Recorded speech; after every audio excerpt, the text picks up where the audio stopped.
سلام، امیدوارم حال دلتون خوب باشه. در پارت قبلی کارگاهمون رو دیگه تقریبا آماده کردیم و تو این قسمت شروع به کار میکنیم.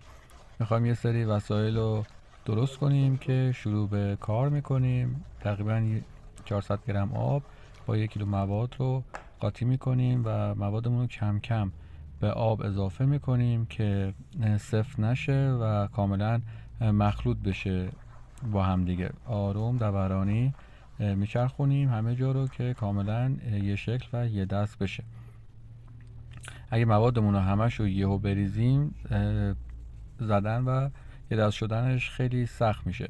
از یه سمت شروع میکنیم آروم آروم دورانی که همه مواد با هم دیگه قاطی بشه. یهو همش رو هم نمیزنیم چون سفت میشه سریع و سخت میشه. هرچی رو به جلوتر میریم هم زدنش یکم سختتر میشه، یعنی سفت‌تر میشه، واقعا سخت میشه. به زور اون وسیله که باش داریم، حالا ما از قاشق استفاده کردیم، به زور چرخیده میشه و باید کاملا همش رو با هم مخلوط کنیم و زمانمون هم محدوده. باید سریع این کار رو انجام بدیم تا موادمون یه شکل، یه دست و یه شکل خوبی بگیره. کم کم از همه جا، کناره ها، لبه ها، دیواره ها.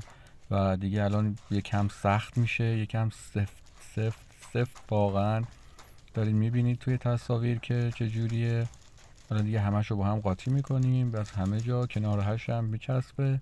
اونا رو میاریم و با موادمون مخلوط میکنیم که کم کم یه دست بشه. یه گرچه مانند هایی داره که اونا رو با پشت قاشق باید بزنیم. اول فعلا باید همه مواد رو مخلوط کنیم.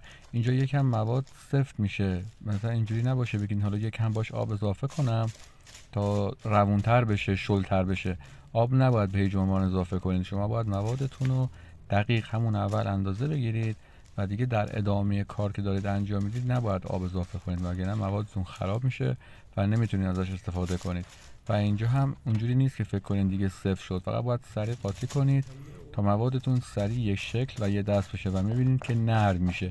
از یه جایی به بعد دیگه الان کم کم نرم و خوشگل و یه دست میشه. با پشت قاشقتونم میتونید ضربه بزنید که موادتون اون گرچه ماننداش و بزرگ بزرگاش اینجوری که من دارم ضربه میزنم تا کاملا جا بیفته، یه دست بشه و اون بافتش باز بشه. وقتی که موادمون یه دست شد دیگه الان فقط باید مدام با روی قاشق همه جاش، کفش، بغلاش، زیرش رو در بیاریم که موقعی که میخوایم داخل قالب بریزیم خام نمونده باشه و کاملا با هم دیگه مخلوط بشه و جدا بشه از ظرفمون. و میتونید از الکل هم استفاده کنید. وقتی که موادتون آماده میشه حباب میزنوش. الان میبینید که روی کار یه چند تای حباب بود. موقعی که دیگه آماده میشه میخواین داخل ظروفتون بریزید، با اسپری الکل چند قطره روش میزنید و یه دست میشه و حباباش از بین میره. من میخوام یه کار رگه‌دار بزنم، به رگه‌دار صورتی. چند قطره از رنگ خمیری صورتیمو که در اصل میشه قرمز و سفید و قاطی میکنی میشه صورتی، روی کار میریزم و بهش شکل میدم تا کاملا یه دست بشه، آماده بشه برای ریختن توی قالبایی که گذاشتم و میخوام ازشون استفاده کنم. قالباتون هم یه اسپری داره که میتونید بزنید کف کارتون تا کار بهش نچسبه. زمانی هم که دارید بخواید داخل ظرفتون بریزی به صورت سوزنی و همزمان میتونید از اسپری الکل هم استفاده کنید برای اینکه کارتون حباب نزنه. اینجوری دیگه حبابای کف کارتون که بعدن که کارو در بیارین از قالب میشه روی کار، کاملا از بین میره، صاف و یه دست و یه شکل میشه. سوزنی همه چای کار رو دارید میبینید میریزیم تا اون نقش و نگاری که حالا رگه‌دار میخوایم در بیاریم روی کار بیفته. کاملا ظرفمون رو پر میکنیم تا اون لبه‌ای که داره نه کمتر میریزیم نه بیشتر که خوشگل و یه فرم بشه. وقتی که کاملا موادمون ریختیم باید ضربه بزنیم، حبابه میاد رو و با اسپری الکل میزنیم روش، دیگه حباباش از بین میره. الان هم زیر کارمون دیگه حباب نداره، هم پشت کارمون کاملا حباباشون از بین میرن. و دیگه تقریبا آخراشه، یه چند دیگه بریزیم که کاملا یه دست بشه. اینم قالب دوممونه که میخوایم ادامه ملاتی که داشتیم و داخل این بریزیم. اینم اسپری الکل میزنیم و شروع میکنیم آروم سوزنی از بالا ریختن. حفره ها رو اول پر کنید بعد سطح های صافو، چون حفره ها بیشتر امکان حباب زدنشون هست تا اینکه سطوح صاف، همه جای کار آروم سوزنی شکل میریم و همه رو با هم یه شکل و یه دست میریزیم تا کاملا موادمون یه دست از آب در بیاد. و میبینید که من دارم الکل میزنم آروم آروم تا حبابامون از بین بره و حبابی روی کارمون نمونه. اینم دیگه بستشه مواد. قالب سوممون حالا یکم اضافه ملات داشتیم، این دیگه اون صورتیه کمتر شده چون روی دوتا قالب اول ریختیم تقریبا یه کار سفید از آب در میاد. اینو میتونیم حالا بعدن که خوش شد یا همون رنگ سفیدش بزنیم یا هر رنگی که دوست داشتیم توی ذائقه و میلمون بود و به اون شکل در بیاریم و همون رنگو بزنیم. این هم دوباره از کنارها ریختم به وسط، همه جاها حفره ها همه رو انجام میدیم و آخر هم یه اسپری الکل میزنیم که حبابای کارمون از بین بره و حباب نداشته باشه، چون حبابا بعداً سوراخ میشه. بعد از 1 ساعت که کارامون شکل گرفت از قالب میایم آروم از کنارها ضربه میزنیم، یه دفعه نمیکشیم چون ظرف تلقیمون پاره میشه و میشکنه و میبینید که یه فرم خوشگل و زیبا با رگه های صورتی و یه سطح صاف و بدون حباب داریم. کار دوممون هم میریم که از قالب در بیاریم. اون جایی که قلب کوچیک داره یکم حساسه، باید آروم از کنارها ما ضربه بزنیم. شاید یه چند دقیقه هم وقتتون رو بگیره، ولی آروم حوصله کنید که ظرفتون نشکنه که بخواین هزینه اضافی پرداخت کنید و دوباره بخواین تلق بخرید برای ظروفتون که هزینه هاتون بیشتر نشه. و کامل از همه جا بهش آروم آروم فشار بیارید که کاملا ول کنه و راحت در بیاد، نه به زور. و میبینید یه کار زیبا با رگه های صورتی و خوشگل داریم.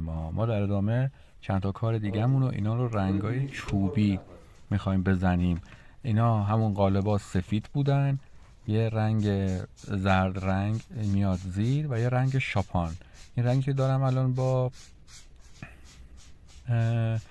ابر میزنم شاپان اسمش، یه رنگ سیاه تقریبا سفت به مانند قیر که این رنگ رو باید یه مقدارش رو داخل لیوان بریزیم بذاریم داخل یه آب جوش تا کم کم بعد چند دقیقه بافتا شل بشه.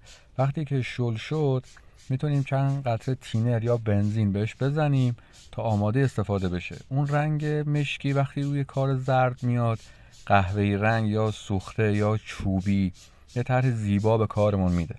این که ما چجوری این رنگ رو بزنیم که یه دست از آب در بیاد، همونجوری که میبینید من از یک سم دارم میکشم، از رفت و برگشت نیست حرکت دست من، از بالا به پایین یا از پایین به بالا به یه سمت باید بکشین تا کارتون خوشگل و یه دست و صاف در بیاد بدون موج که بعدن خوش شد معلوم نباشه چه جوری بوده، از کدوم سمت کشیده شده، رگه هاش داخلش نمونه.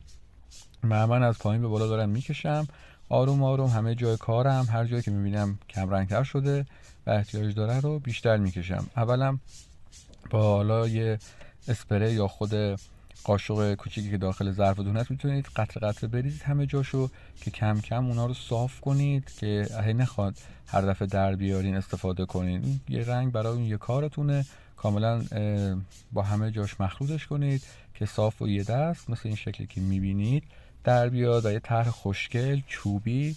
حالا چوبی میشه سلیقه کسایی که دیزاین خونهشون قهوه‌ای و چوبیه، حالا مبلمانشون وسایلشون از این کارا بیشتر لذت میبرن. و حالا این یه کار دوممونه، اینا ظروف پذیرایی مونه، حالا بسته به سلیقه و ظروف اردو خوری، شکلات خوری، شیرینی و اینا میشه ازش استفاده کرد. و ببینید من از یک طرف دارم میکشم با حوصله، اصلا عجله نکنید بگید سریع تمومش کنم یا رنگ بشه، یعنی که بعضی جاهاش پر رنگ کم رنگ نباشه. این هم سلیقه‌ایه، میتونید رنگ بیشتری بریزید تا پر رنگ سوخته بشه، میتونید کم رنگ ترش کنید، میتونید متعادل همینجوری که ما داریم رنگ میکنیم متعادل باشه. الان میبینید بعضی جاهاش پر رنگه، اینو آخر سر دوباره باید بکشید اون پر رنگی ها اینجوری پر رنگی هاشو از بین ببرین که یه دست باشه. حالا میگم یا پر رنگ یا متعادل، تو ذوق زده نشه کارتون. کار آخرمونم دوباره دارید میبینید من از پایین به بالا آروم آروم نقاطی رو که نقطه گذاری کردم و دارم میکشم همه جای کارم و گوشه ها لبه ها وسط کار که برسه به آخرش یه دست در بیاد صاف بشه و خوش فرم. این رنگ چون با تینر قاطی میشه، رنگای دیگه پای آبن و یه روزه خشک میشن، اما اینا باید 1 هفته بمونه. یعنی بعد از 1 هفته ما میتونیم براق کننده یا ضد آب اینو بزنیم که بتونیم ازش استفاده کنیم. تا 1 هفته باید بمونه و خشک بشه و نمیشه ازش استفاده کرد. و رنگ شاپان فرقش با بقیه رنگا همین. خوشحال میشم ما رو دنبال کنید، نظراتتون رو بنویسید، لایک کنید، انرژی بگیریم برای کارهای دیگه‌مون و یه کارهای زیبا و قشنگی براتون تولید کنیم. دوستتون دارم. خدا نگهدارتون.